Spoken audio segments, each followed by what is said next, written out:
Durante el año 1810 y comienzos de 1811, la regencia se dedicó a reorganizar los diezmados ejércitos españoles que aún operaban en el territorio peninsular.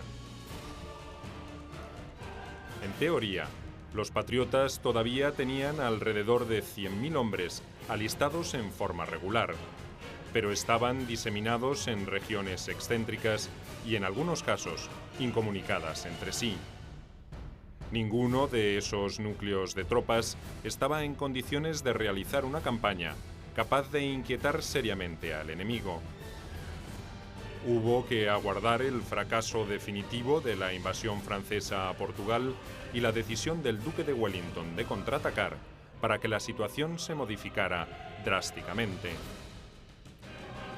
Serían los errores de Napoleón y de sus generales, además del decisivo aporte militar de los británicos, los que cambiarían definitivamente el curso de la Guerra de la Independencia.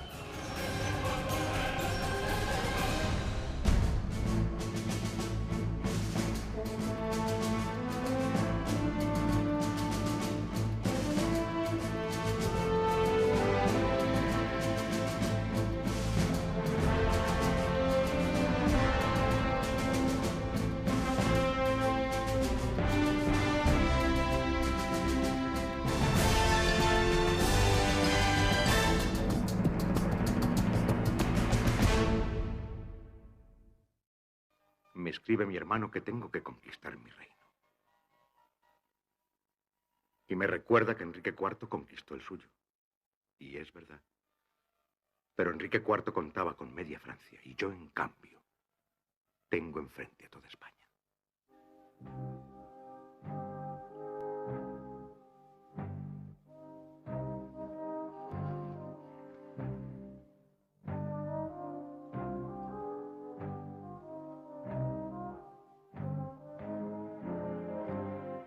El emperador tiene suerte. Siempre confío en su estrella. Pero no sé. Temo que esto acabe mal. Que en España se desvanezca su gloria. Los historiadores españoles han tendido siempre a atribuir los méritos a la guerrilla española. Los ingleses, por supuesto, a considerar que fueron esencialmente ellos los salvadores de los españoles, porque han tenido una imagen muy peyorativa, la misma imagen peyorativa que tuvo el propio Wellington de los españoles, tuvo una imagen enormemente negativa de las capacidades de los generales españoles. Y los franceses al respecto se han manifestado diciendo, y quizá tampoco les falte razón, que en realidad no ganaron ni los ingleses ni los españoles, sino simplemente perdieron los franceses. Durante la primera regencia, el general Castaños intentó centralizar el control de las operaciones militares y designó al general Joaquín Blake como jefe del Estado Mayor General de los ejércitos patriotas. La medida, conocida el 9 de junio de 1810, tendría efectos más simbólicos que prácticos. Las fuerzas españolas estaban dispersas por Cataluña, Valencia, Murcia, Extremadura, Asturias, Galicia y la isla de León. En el mejor de los casos, eran divisiones de no más de 15.000 hombres, mal pertrechados e instruidos y con escaso espíritu combativo, que habían logrado sustraerse a las sucesivas derrotas sufridas a manos de los ejércitos napoleónicos. La Segunda Regencia, por su parte, consiguió que el 15 de noviembre las Cortes aprobaran un alistamiento de 80.000 hombres, pero esa decisión tampoco se tradujo en resultados inmediatos.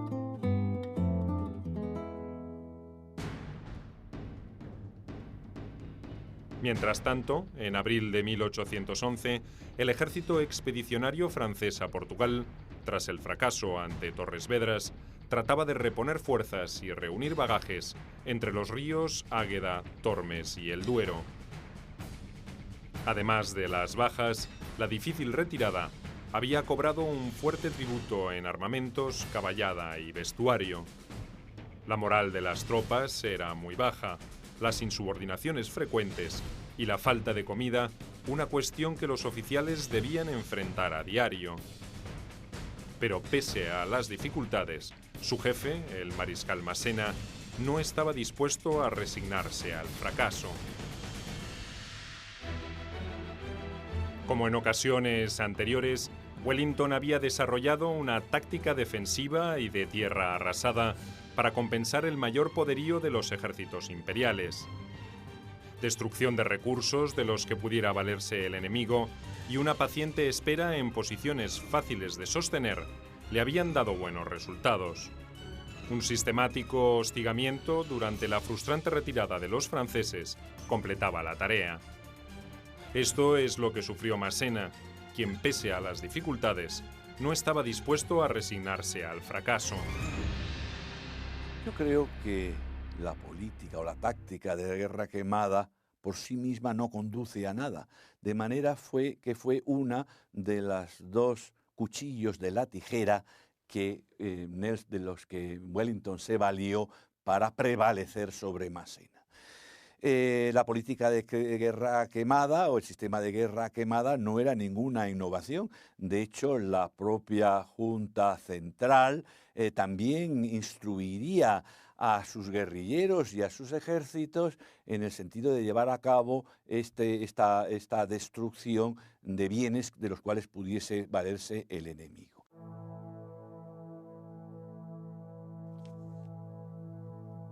En su repliegue, los franceses habían dejado virtualmente desprotegida la población portuguesa de Almeida, en la región limítrofe con España. El duque de Wellington, previendo que el ejército napoleónico retrocedería hasta Salamanca, resolvió tomar esa plaza y eventualmente amenazar también Ciudad Rodrigo. Suponía que los restos del ejército de Portugal necesitarían varios meses para reponerse, lo que le daba tiempo suficiente como para rendir por el hambre a las guarniciones de ambas ciudades. Pero no contaba con la reacción de Napoleón cuando se enteró del fracaso de sus planes. El emperador amonestó duramente a su lugarteniente y le ordenó retomar la ofensiva. Almeida y Ciudad Rodrigo debían ser defendidas a cualquier precio. Contra la opinión de sus subordinados, Massena resolvió cumplir la orden. El 3 de mayo de 1811, en Fuentes de Oñoro, ambos ejércitos chocaron por primera vez en un enfrentamiento clásico. Tenían paridad de combatientes, unos 40.000 por bando. Los franceses contaban con más regimientos de infantería y escuadrones de caballería, pero eran inferiores en artillería. Con escaramuzas y choques parciales, básicamente de caballería, y ataques y contraataques de desigual envergadura, la batalla se prolongó hasta el 5 de mayo. Fue quizá la más insólita de todas las que se libraron durante la Guerra de la Independencia. El errático comportamiento de Massena y la presteza de Wellington para corregir errores en el campo impidieron una victoria francesa y dejaron la contienda sin una resolución clara. Sin embargo, la escasez de municiones y de abastecimientos obligó a los franceses a un definitivo repliegue, que tendría serias consecuencias políticas y estratégicas para su imagen. Wellington había vuelto a empañar el prestigio de las armas napoleónicas.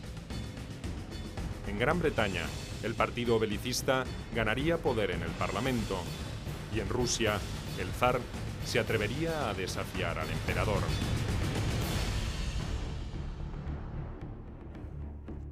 Esta nueva frustración de las armas napoleónicas ante los ingleses tendría serias consecuencias políticas y estratégicas para su imagen otrora invencible. Fuentes de Oñoro es una batalla muy difícil porque Massena no está dispuesto a renunciar. Además se sabe que se está jugando su papel frente a Napoleón.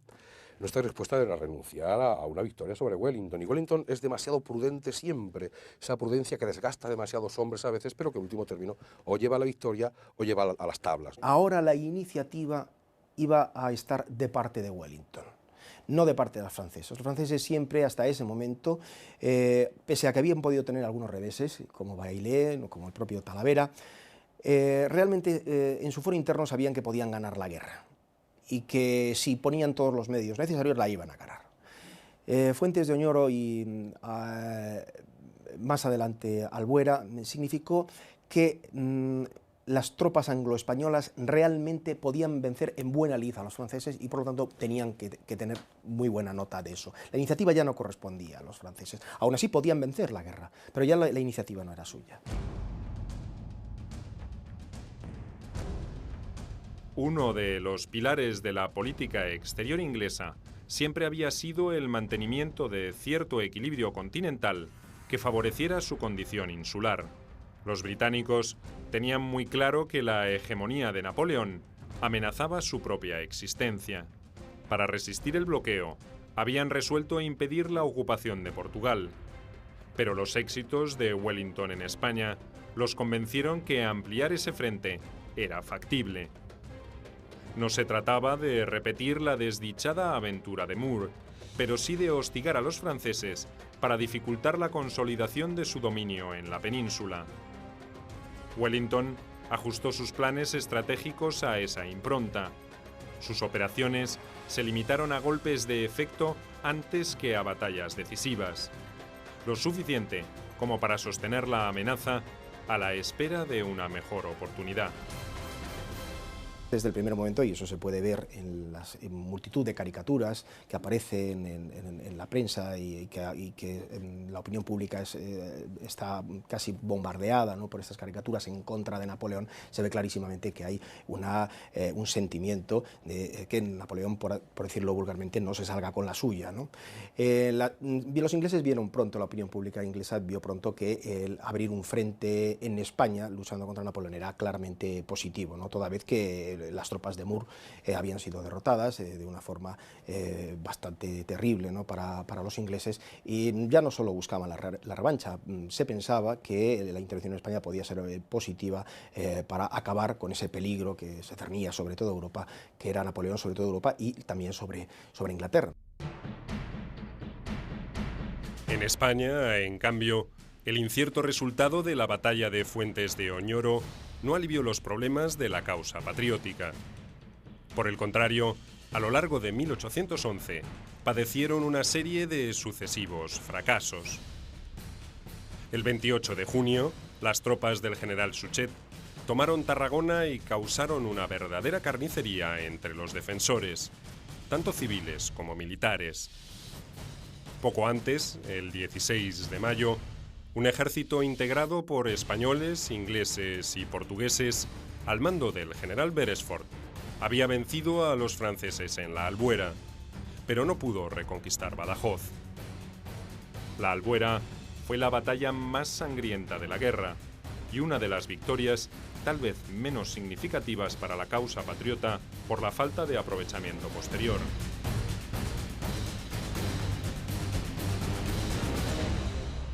El día 16 de mayo en concreto se desencadena para mí una de las batallas más duras de la Guerra de Independencia, que es la Albuera.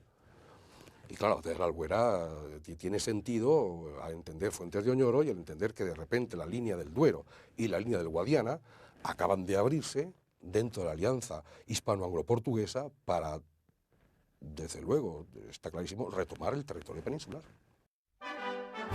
Para concluir un año muy difícil para los españoles, Suchet, ascendido a mariscal por su actuación en Tarragona, inició en la Navidad de 1811 el sitio de Valencia. Napoleón tenía particular interés por esta región, poco afectada hasta entonces por la guerra. Pensaba utilizar sus recursos para financiar su próxima campaña rusa. El flamante mariscal Suchet, que ya había intentado ocupar la ciudad en marzo de 1810, esperaba que esta vez le sonriera la fortuna. Lo logró en 2 etapas. El 25 de octubre derrotó al ejército valenciano conducido por el general Blake y 2 meses después rodeó la plaza. Los enfrentamientos internos y la indisciplina de los defensores contribuyó a su perdición. El 8 de enero, Valencia capituló y 16.000 soldados y oficiales entre ellos Blake, fueron hechos prisioneros. La caída de Valencia es parte del juego imperial. Napoleón está acelerando con el mariscal Suchet la toma definitiva de España y esos puntos en concreto, porque va a sacar tarde o temprano hombres de la península para Rusia. Y acelera la toma de todo Levante. Suchet es un hombre muy duro, realiza represiones tremendas. Curiosamente después es un hombre muy eficaz y muy ilustrado en la administración de cada zona, pero no se anda con paños calientes a la hora de atacar Tarragona, a la hora de atacar Sagunto y a la hora de atacar Valencia, definitivamente. En el centro de España, la situación se había estabilizado después de la batalla de Fuentes de Oñoro. El mariscal Marmont había reemplazado a Massena en el mando de ese ejército francés, pero sus carencias seguían siendo significativas. Años de guerra habían devastado la región, por lo que Marmont debió dispersar sus regimientos para que se procuraran el sustento diario. Wellington, informado de la penosa situación que atravesaban los franceses, evaluó que tendría un respiro de varios meses y se trasladó al sur para comandar un nuevo sitio sobre Badajoz. El intento resultaría infructuoso y el 10 de junio de 1811, el general británico resolvió levantar el asedio. Tenía información de que Marmont había decidido unir su ejército al de Soult para atacarlo.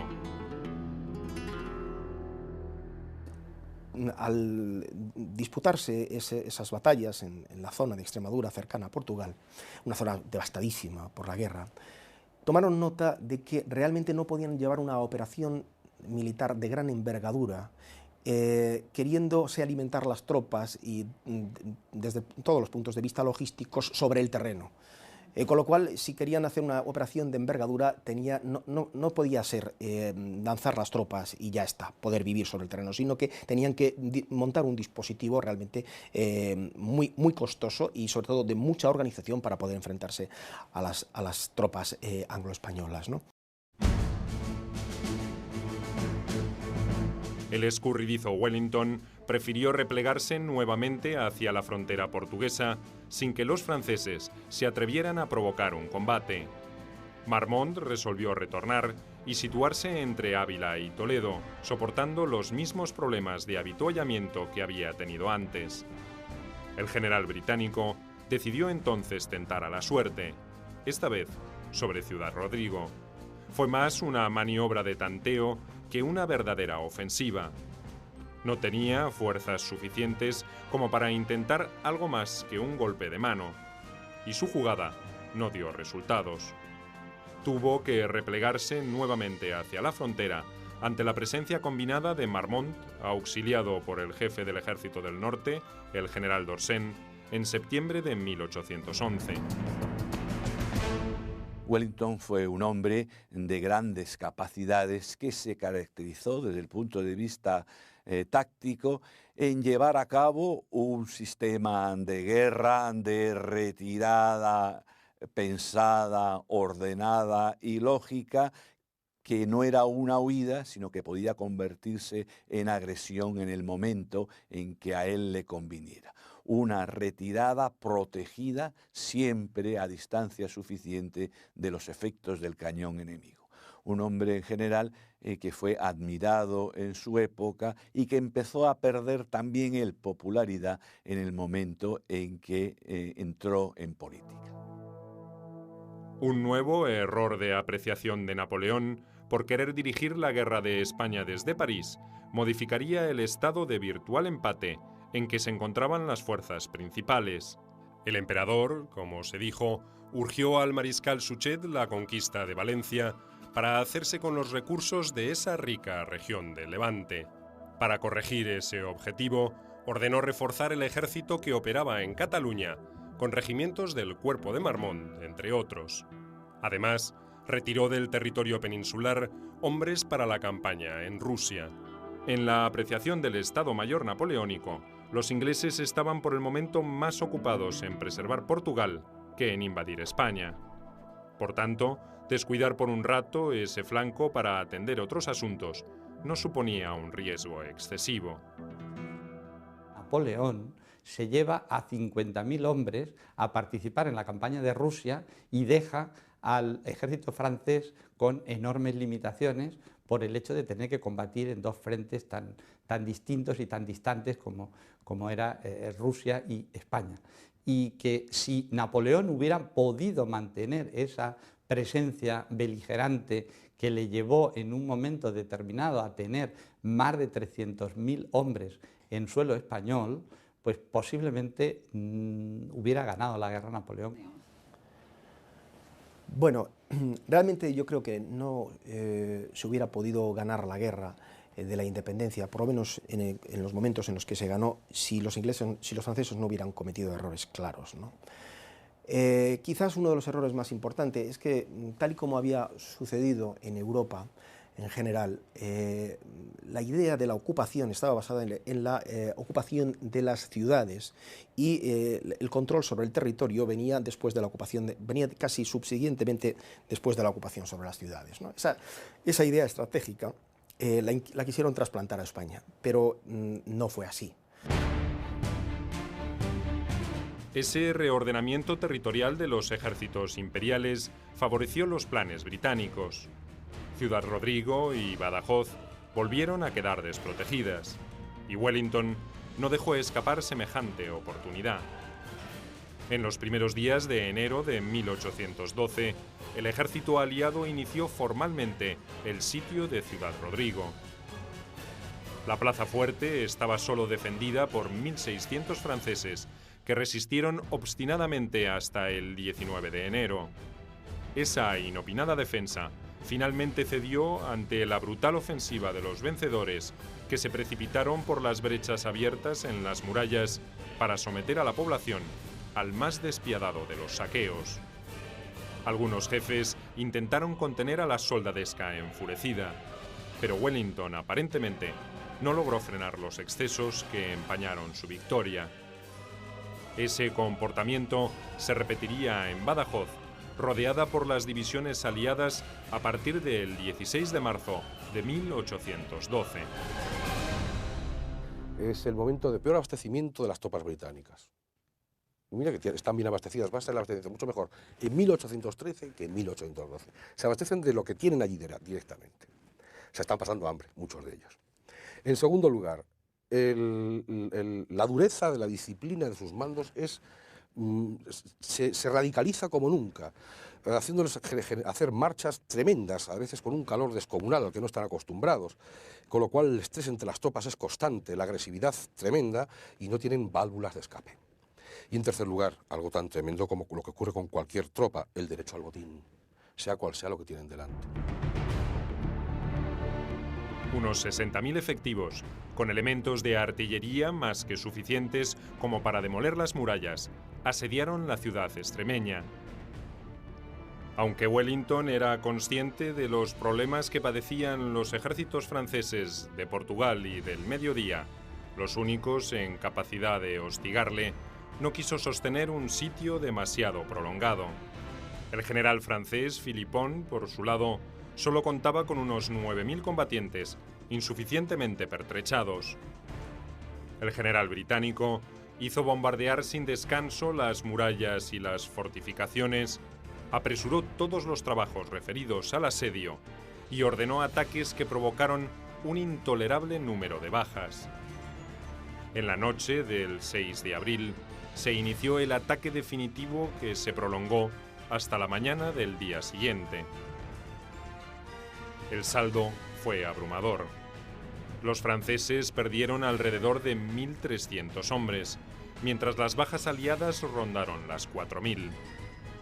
Concluida la batalla, los soldados, especialmente los portugueses, se dedicaron a saquear propiedades, matar a sus habitantes y violar a sus mujeres, en una orgía que duró casi 2 días. En el caso de Badajoz, por ejemplo, en un momento en donde él entra en la ciudad a caballo y ve actos de indisciplina, manda que inmediatamente se monte un cadalso para ejecutar a quienes no sigan sus órdenes. El personaje es realmente, en este sentido, de una dureza realmente sorprendente. En favor de Wellington hay que decir que él ponía siempre el grito en el cielo con estas circunstancias y no dejó de quejarse por estas circunstancias de los excesos que cometían los soldados ingleses sobre la población española una vez que había sido conquistada la ciudad por los ingleses, ¿no? Pero el hecho fue que no pudo evitar esos terribles saqueos, robos, muertes en todas estas ciudades, bueno, particularmente en Badajoz. Fortalecido por las victorias, Wellington pasó decididamente a la ofensiva en el centro de España, el teatro de operaciones donde se decidiría la suerte de la guerra. La dispersión del ejército de Marmont alentó al general británico a realizar ese movimiento con alrededor de 50.000 hombres. Como preveía, el jefe francés no tendría tiempo material de reagrupar sus unidades en torno a Salamanca, desde donde operaba. El 17 de junio de 1812, Wellington llegó a esa ciudad, protegida por una serie de fortificaciones que los aliados pudieron ocupar después de 10 días de resistencia. Marmont, que trabajosamente había completado el reagrupamiento de sus fuerzas, se había replegado hasta el norte del río Duero, a la altura de Toro. Los aliados se concentrarían en los últimos días de junio en la orilla sur, entre Pollos y Medina del Campo. Pese a su superioridad numérica, Wellington no intentó cruzar el Duero para atacar a los franceses. Marmont tampoco parecía dispuesto a pasar a la ofensiva, pero José Bonaparte lo urgió para que lo hiciera. Mis planes son los del emperador y él ha decidido que las tropas aguarden junto al río hasta que él pueda pasar a España. Y con ellas vendrá el águila en socorro de su hermano. Lo que siguió fue una extraña conducta por parte de los comandantes enemigos. En las primeras semanas de julio, el caudillo británico inició un movimiento de repliegue hacia Ciudad Rodrigo. Las fuerzas francesas se movieron en paralelo del otro lado del río, vigilando la retirada.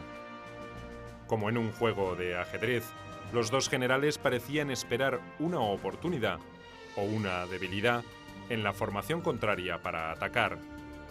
El 21 de julio, ese error se produjo cerca de los Arapiles.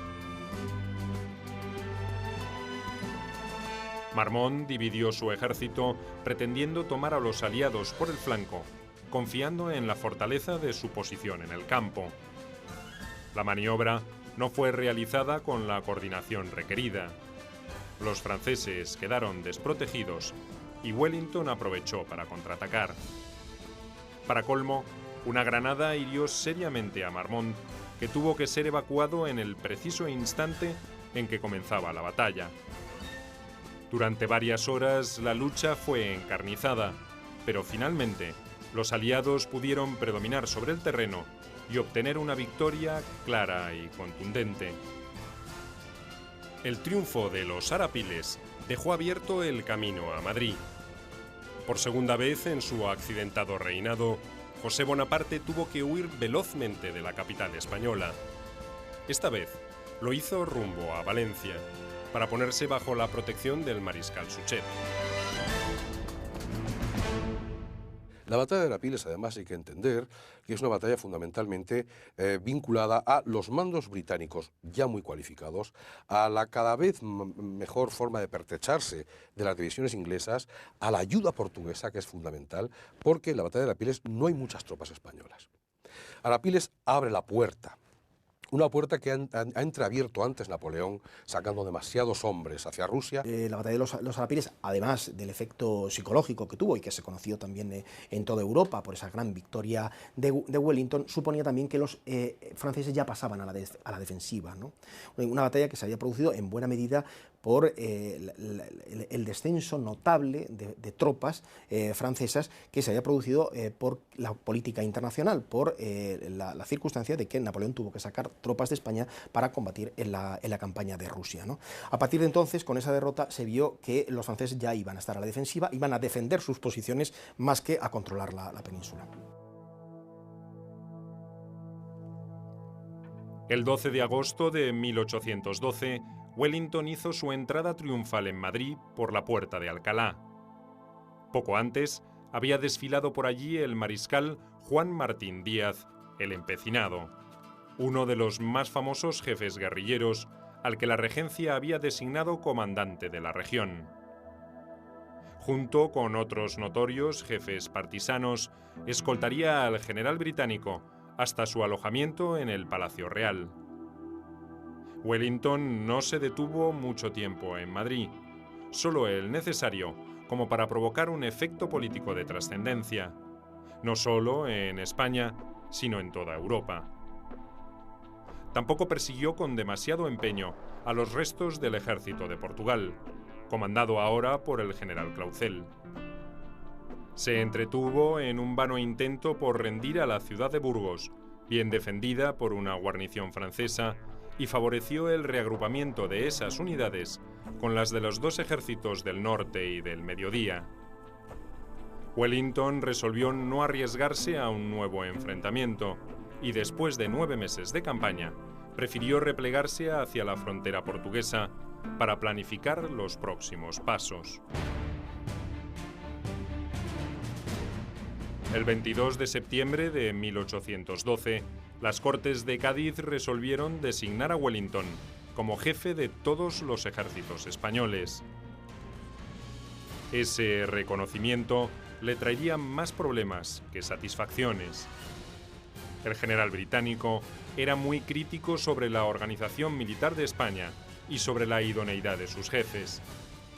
Debió lidiar con la regencia, con sectores políticos absolutistas y con oficiales de alto rango antes de que fuera aprobada una profunda reestructuración de los ejércitos patriotas.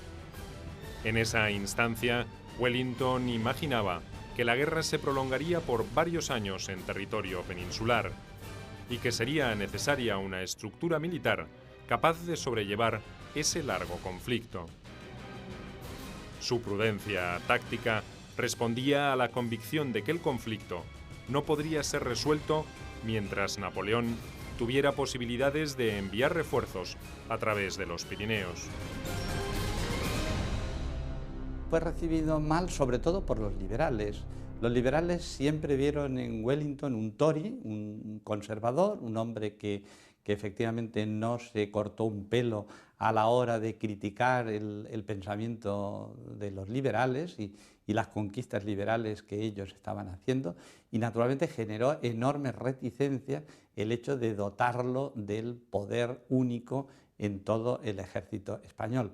Y no solo entre los liberales, entre los propios generales españoles, por ejemplo, el general Ballesteros se manifestó enormemente hostil al papel político concreto de Wellington. Era un aristócrata y además era profundamente convencido de la ideología conservadora. De hecho, no estaba demasiado de acuerdo con lo que se estaba haciendo en Cádiz, en la Constitución de Cádiz. Llega incluso en su círculo íntimo un poco como a despreciar la obra de Cádiz, porque piensa que no está hecha para la España del momento. Es uno de los primeros que señala esta característica de la obra de Cádiz. Dice que es como una especie de cuadro que está hecho para ser mirado. En enero de 1813, todo cambió. Las consecuencias del desastre sufrido por los ejércitos napoleónicos en las estepas rusas fue inmediato. El mariscal Soult, que había abandonado Andalucía para auxiliar a Marmont, debió retornar a Francia. El emperador, amenazado por una coalición ruso-prusiana, necesitaba soldados y oficiales experimentados para reemplazar las pérdidas sufridas en el frente oriental. José Bonaparte tuvo que concentrar sus reducidas fuerzas en una estrecha franja al norte del Valle del Duero, con epicentro en Valladolid. Madrid ya no era un lugar seguro para su inestable trono. Parte de Castilla, el País Vasco y una franja costera desde Valencia a Figueras eran las únicas porciones de territorio que todavía controlaban los franceses. Las instrucciones que recibe José I por parte de su hermano Napoleón es de subir hacia el norte para defender la posible incursión de los ejércitos aliados en el imperio francés, ¿no? Entonces, claro, y además de aportar tropas francesas para las distintas operaciones que se están llevando en el continente ante los muchos enemigos que se están lanzando contra Napoleón, ¿no? Eso es lo que facilita enormemente, por un lado, el repliegue de José hacia el norte, primero a Burgos y luego hacia Vitoria, y es realmente lo que produce, en última instancia, la batalla de Vitoria. Desde su cuartel general en la aldea portuguesa de Freneda, Wellington planificó su campaña a partir de esta nueva realidad. Napoleón no podría atender dos frentes al mismo tiempo, y el prioritario estaba en Centroeuropa. Había llegado el momento de amenazar o cortar directamente la línea de comunicaciones entre España y Francia. En mayo de 1813, después de varias maniobras evasivas para ocultar sus verdaderas intenciones, las fuerzas aliadas volvieron a penetrar en territorio hispano por el centro norte. Tomado por sorpresa, José Bonaparte, al mando de las tropas imperiales, no tuvo más remedio que ordenar un paulatino repliegue hasta la ciudad vasca de Vitoria. Allí esperaba recibir el refuerzo de las divisiones ocupadas en reprimir los alzamientos que se habían producido en las costas cantábricas. El improvisado general había conseguido reunir alrededor de 55.000 hombres contra los 75.000 de los aliados anglo-portugueses y españoles. Su ejército estaba mal desplegado en el campo y no se había hecho un reconocimiento adecuado de los alrededores para prevenir eventuales ofensivas enemigas. El plan de batalla de Wellington preveía una maniobra envolvente para encerrar y destruir al ejército de José Bonaparte. Con ese propósito, dividió a sus efectivos en varias columnas que tomaron contacto con los franceses en la mañana del 21 de junio de 1813. Hacia el mediodía, las primeras líneas imperiales comenzaron a ceder. Al mediar la tarde, el ejército del mediodía se había desintegrado y el del centro abandonaba progresivamente sus posiciones. La batalla estaba perdida para las fuerzas imperiales, a pesar de que el saldo de bajas no reflejaría necesariamente el desastre. Los aliados tuvieron alrededor de 5.000 soldados muertos o heridos, y los franceses un número equivalente a de más de 2.700 prisioneros.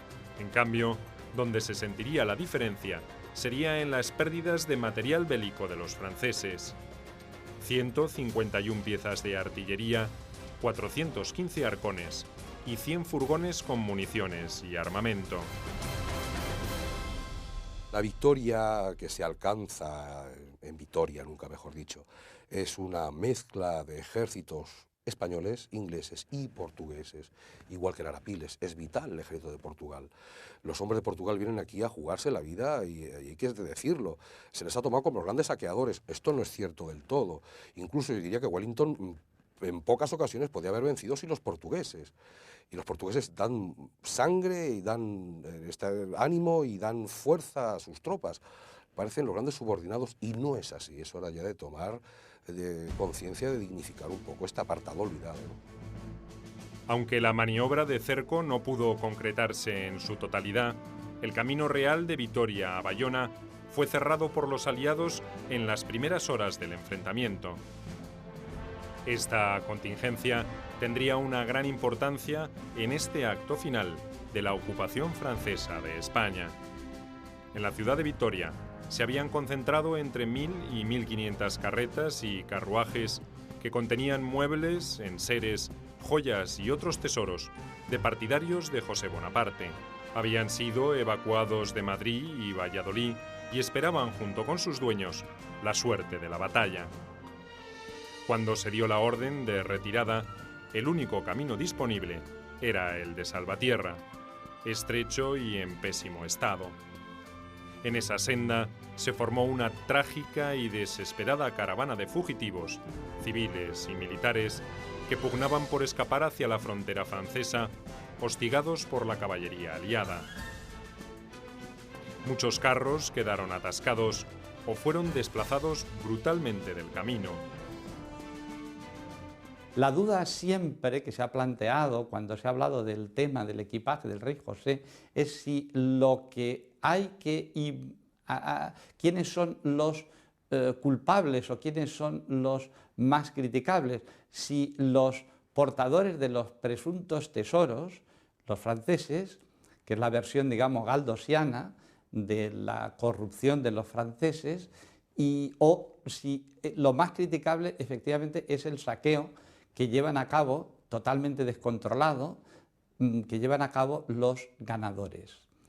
Esta es una pregunta que efectivamente cabe plantearse. El tema del expolio de los franceses de las riquezas españolas es un tema que no se ha trabajado nunca con rigor en nuestro país, porque ha sido demasiado cómodo, demasiado fácil para la sociedad española imputar cualquier pérdida de objetos artísticos, cualquier problema en el patrimonio cultural español, y han sido muchos los problemas del patrimonio cultural español, lo más fácil, digo, ha sido atribuírselo a los franceses. El propio José Bonaparte tuvo que abandonar su carroza y ponerse a salvo a uña de caballo, luego de abandonar el tesoro real y hasta sus pertenencias personales. Fue el patético final para su caótico reinado y para los sueños de Napoleón de sojuzgar a España.